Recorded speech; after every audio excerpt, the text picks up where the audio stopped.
Hello and welcome to the Disappearance of Eileen Kestler, and oh my good lord, everything's on fire. So we're stuck out in the middle of nowhere. This is presumably our house, burning to the ground. Can we take a look inside this house that's burning to the ground? Or will it kill us? Nope, we can't even, there's just a wall. The burning wall! So why is this on fire? Are we Eileen Kestler? Are we about to disappear, or are we looking for Eileen Kestler? Oh, there's a door that's also on fire. Oh, I can get in this one. The official documents of Allenberg are sparse, but what we now know about the Kestler family is almost wholly contained within them. A ledger of tool check-in and check-out has many entries for one John Kestler before March 1st, 1815, but none after that same day. We know that he was a simple farmer, and that his ability to cultivate turnips and other root vegetables was well respected in the community. I would respect that. While most births and deaths were marked in the communal Bible kept by the people of Allenberg, there is a conspicuous absence of the Kestlers in the accounting of population. It was a common occurrence for a community to strike those they saw as unwilling or unable to participate in community life for their holy logbook. And we can assume that the Kestlers are some of the more than 24 names blocked out in the records that remain. The only personal mention we have of the family is from the secret diary of Helen Goodwill, secret diary. a friend of Eileen Kestler. She remarks that ill omens began to appear in Allenberg during the winter of 1814, and that a rash of disappearances in the town had made people afraid. The only family unaffected were the Kestlers. She remarks in her diary, "He does not seem afraid as we all are. I asked her if she had fear of the devil. She laughed at me. Okay. She laughed, and when I told her that she would bring a curse on her family, she laughed again." Okay. Eileen Kestler's a bit... she's a bit out there, by the sounds of it. Okay, I'm guessing there must be more to it than that. So we wandered into the burning house last time, and that gave us that. But we are also in a forest. What happens if we walk away from the burning house? Do I want to know? Oh, there's just like this light's guiding me. So we learned a bit about the Kestler family history there. They didn't take part in community life and presumably struck from the records. And I grew up on the ocean's there we go. edge, and when a storm came, I would sit on the rocky shore and watch the wind blow foam onto the crags. My father warned me that it was dangerous, and my mother chastised me each time. But I couldn't help but be fascinated by the tortured water. Okay, that's pretty fucking creepy. That was years ago, but the darkness in the valley tends to bring things close. It squeezes the mind and saps the body of strength. I've been racked by illness, chilled by driving winds, and crushed under the weight of loss. And still somehow I remain here. That's some heavy shit. Compressed. Compressed. There's a part of me that Under thought pressure. I could gain so much. I thought that I could trade one thing for another like a commodity, like a neighborly exchange, but this was theft. And I'm left here. Everything given, nothing gained. Okay. So Eileen Kestler's not the happiest person in the world then. Life's been shitting on her is what the outcome of that is. It's a pretty burning house though. So did you set your house on fire? You go and run the twist, losing your marbles? 2 fries short of a happy meal? Whereas Eileen Kestler out in the wilderness somewhere, and we were that lady talking about it and trying to discover what happened to the Kestlers. Those who were not recorded by time.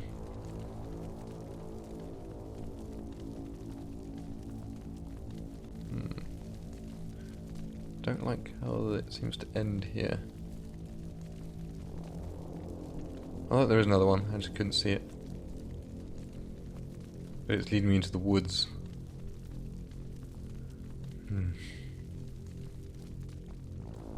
Why is this house just out in the middle of nowhere, by the way? Usually houses have roads leading up to them.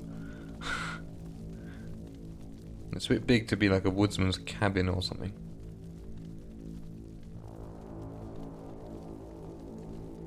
Okay. Now we really have reached the end. I guess we plunge into the woods. Try and find a way out of this fucking mess.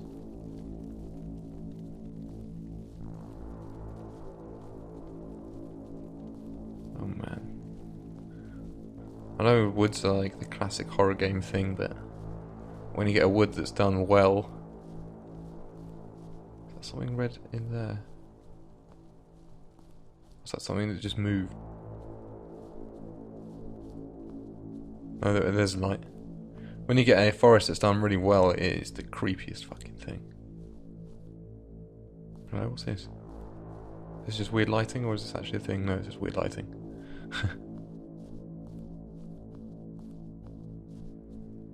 It's just a feeling of being oppressed, like, with everything just around you and looking down at you. I think it's scariest in the forest. Along with the darkness that comes with it.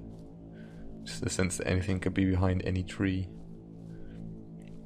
That's why you get so often, I think, feelings of being watched in the forest, because there's just so many points where someone could be hiding, watching you, waiting for you to wander off. One man strong in the Lord, one woman strong in her conviction, one father made brittle by age, 3 sons descending in order ascendant in intelligence, bravery, skill.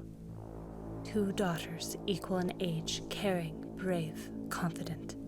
1 dog, mangy, wary. 2 cows who low into the hills every night. Bushels of grain, bags of seed, pans and sackcloth for clothes, for beds, for bargaining. 1 moon to watch over all, 1 pack to guide the will of each, 1 sovereign, 1 betrayed, all given in time and with great vigor. 1 ring to rule them all. 1 ring to guide them. 1 ring to rule them all. In the darkness bind them. In the land of Mordor where the shadows lie. Okay, so I guess that's talking about the Kestler family. 3 kids who get stupider as they get younger. Was that? How fucking dare. I'm the youngest child. How very dare you. 2 daughters who were happy and confident and wonderful and great and brilliant and sexy and all that. And a mangy dog. Poor dog. How would you like to be called mangy? You're a mangy narrator, you know that?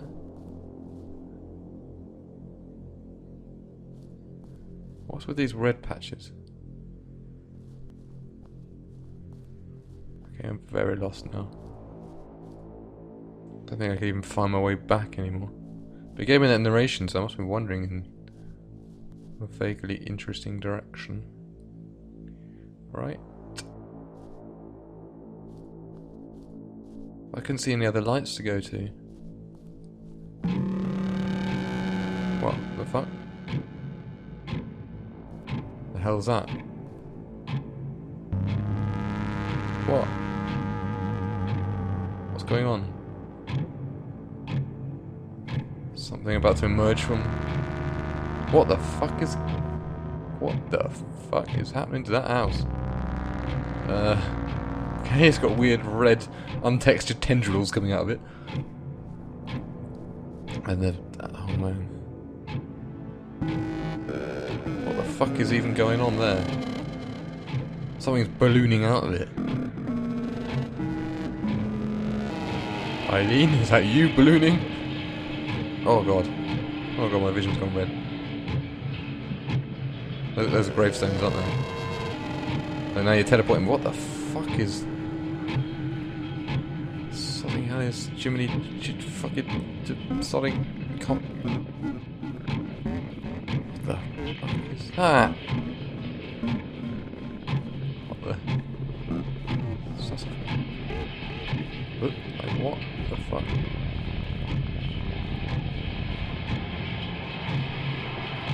What is even happening?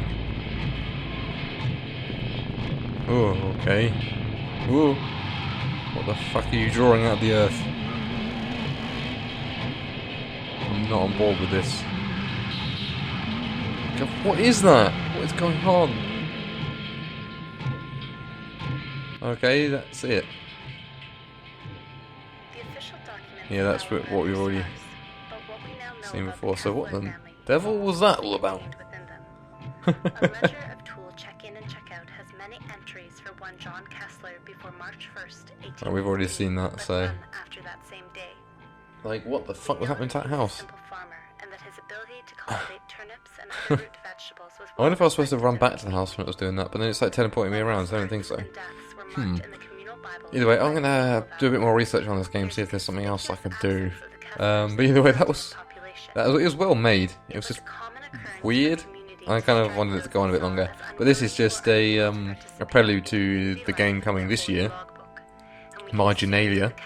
And I'll put a link down in the description to this prelude, and if there is a website for Marginalia about to launch, then I'll pop that down there as well. This does actually make quite slickly made. It's just weird.